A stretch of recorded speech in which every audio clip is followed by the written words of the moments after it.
அவங்கள பரோல்ல விடணுமா அந்த தீவிரவாதி கும்பல? என்ன இந்தியாவில் இருக்குதா இல்ல பாகிஸ்தான்ல இருக்குதா இந்த தமிழகம்? கைதியா இருந்தவன் ரவுடி இப்படிப்பட்டவனெல்லாம் வந்து பார்த்தோன்னா தேர்தலில் நிக்க வச்சா எப்படி இருக்கும்? என்ன ஒரு கேவலமான ஒரு அரசியல், ஒரு கேவலமான ஒரு செயல்.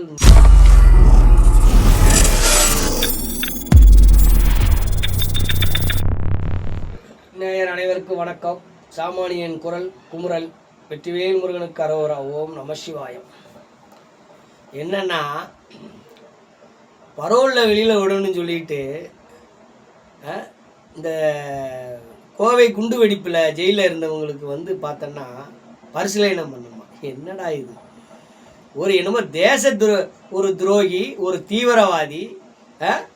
இன்னைக்கு அந்த கோவை குண்டு வெடிப்பில் எத்தனை மக்கள், எத்தனை அதிகாரிகள், எத்தனை பேர் செத்துருக்காங்க. இப்பயும் கைகால் போய் இன்றைக்கி அதை அனுபவிச்சுக்கிட்டு இருக்கிறாங்க. எத்தனை குடும்பத்தில் எத்தனை உயிரை பலி கொடுத்து இன்றைக்கி வந்து அவங்க எப்படிப்பட்ட கஷ்டத்தை அனுபவிச்சுக்கிட்டு இருக்கிறாங்க. அவங்கள பரோலில் விடணுமா அந்த தீவிரவாதி கும்பலை? அதுக்கு வந்து பார்த்தோன்னா இந்த விசிக சமூக நலத்துறை அமைச்சர் அந்த வன்னியரசு வந்து பார்த்தோன்னா போய் சட்டத்துறை அமைச்சர்கிட்ட போய் கோரிக்கை வச்சுருக்காங்க. அந்த குடும்பத்தையும் கூட்டு போய், என்னடா இது, என்ன அரசியல் பண்ணுறீங்க நீங்கள்? இது என்ன இந்தியாவில் இருக்குதா இல்லை பாகிஸ்தானில் இருக்குதா இந்த தமிழகம் அப்படிங்கிற ஒரு சந்தேகமாக இருக்குது. தப்பு செஞ்சவன் யாராக இருக்கட்டும், அவன் ஒரு தீவிரவாதி, ஒரு தேச துரோகி. இந்துடா படத்திற்கு உதவ QR கோடை பயன்படுத்திடுங்க. 2 ஜிபே நம்பர் இருக்குது, ஃபோன்பே நம்பரும் அதுதான். தாராளமாக அது மூலமாக நீங்கள் அனுப்பலாம். ஏதாவது உங்களுக்கு சிரமம் இருந்தால் அதுக்கு நீங்கள் கால் பண்ணி கேட்டுக்கலாம். இதுவரைக்கும் நீங்கள் இந்துடா படத்தை பார்க்கலன்னா அந்த லிங்கை கிளிக் பண்ணி தாராளமாக நீங்கள் பார்க்கணும், மற்றவங்களுக்கும் பகிரணும்னு நான் கேட்டுக்கிறேன். நன்றி, வணக்கம். ஒரு குண்டு வெடிப்பு வச்சு ஒரு சீர்குலைச்சி கோவை இதையே வந்து மிகப்பெரிய உயிர் சேதத்தை உண்டு பண்ணவன் இப்படிப்பட்டவனுக்கு இவனுங்களை பரோலில் வெளியில் விடணுமா? ஏண்டா, இவ்வளோ நாள் இருந்த திமுக கட்சியே இவங்களுக்கு தீவிரவாதின்னு சொல்லி இவங்களை வெளியே வரக்கூடாதுன்னு சொல்லி பிரமாண பத்திரமே வந்து பதிவு பண்ணி இன்றைக்கி வந்து அவங்களாலேயே பண்ணலை, செய்யலை, வைக்கலை.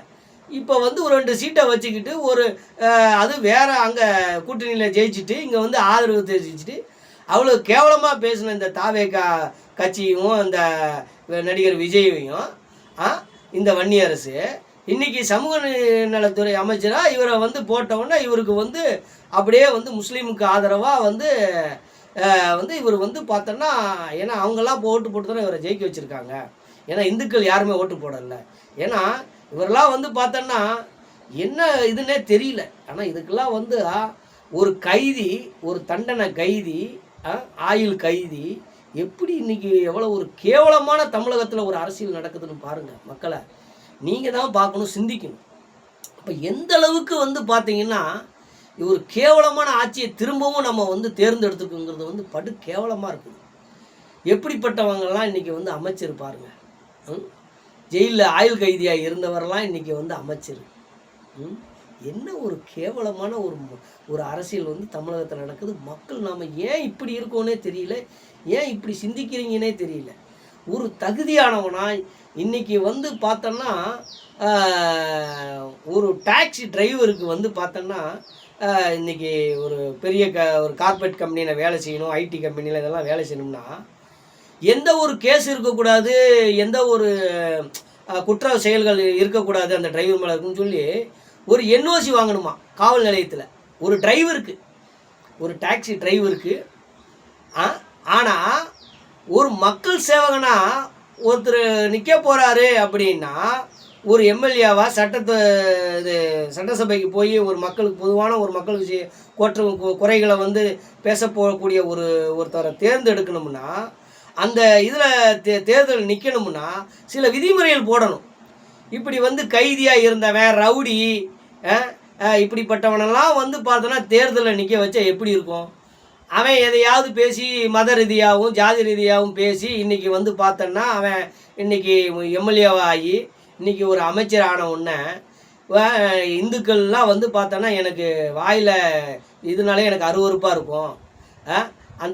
அந்த கட்சி விசிக கட்சி தலைவர் அசிங்கமான பொம்மைகள்லாம் இருக்கிறது தான் கோயில் கோபுரத்தில் அசிங்கமான பொம்மைகள் இருக்கிறது அப்படின்னு சொன்னவரெல்லாம் இன்றைக்கி வந்து பார்த்திங்கன்னா சமூக நலத்துறை அமைச்சர். என்ன ஒரு கேவலமான ஒரு அரசியல், ஒரு கேவலமான ஒரு செயல் இன்றைக்கி நடந்துக்கிட்டு இருக்குது தமிழகத்தில். ஆட்சி இவங்கெல்லாம் வந்து பார்த்தோன்னா தீவிரவாதிக்கு தேச துரோகிக்கெல்லாம் வந்து பார்த்தோன்னா இவங்க போய் இன்றைக்கி பரோல் கேட்குறாங்க. எப்படி இருக்குது பாருங்கள் இன்றைக்கி ஆட்சி.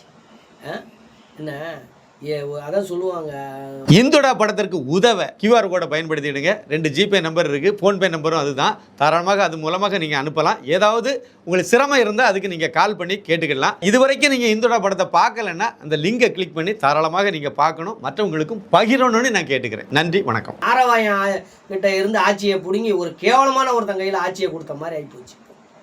இப்போ எந்த அளவுக்கு இருக்குது, இன்னும் சட்டம் ஒழுங்கு எங்கே பார்த்தாலும் பாலியல், கொலை, இந்த மாதிரி இதுதான் நடந்துக்கிட்டு இருக்குது.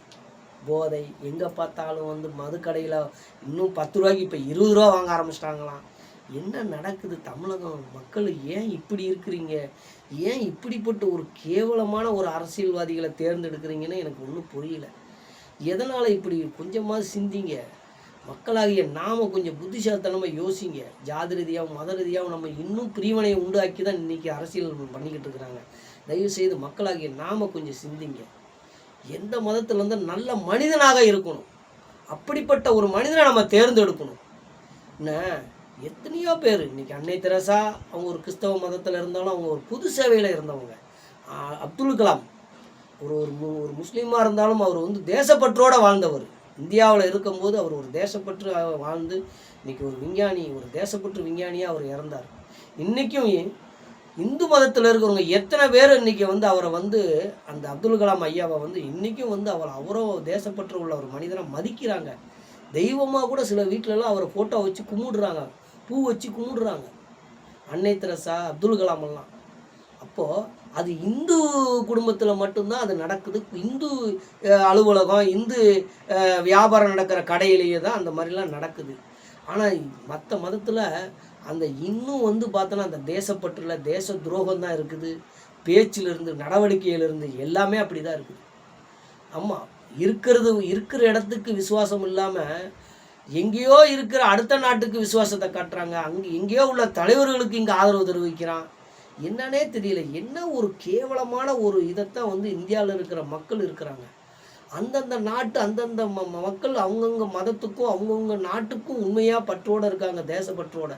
ஆனால் இந்தியாவில் மட்டும்தான் அவ்வளோ கேவலமாக இருக்குது. தேசப்பற்று இல்லை, தெய்வீகம் இல்லை.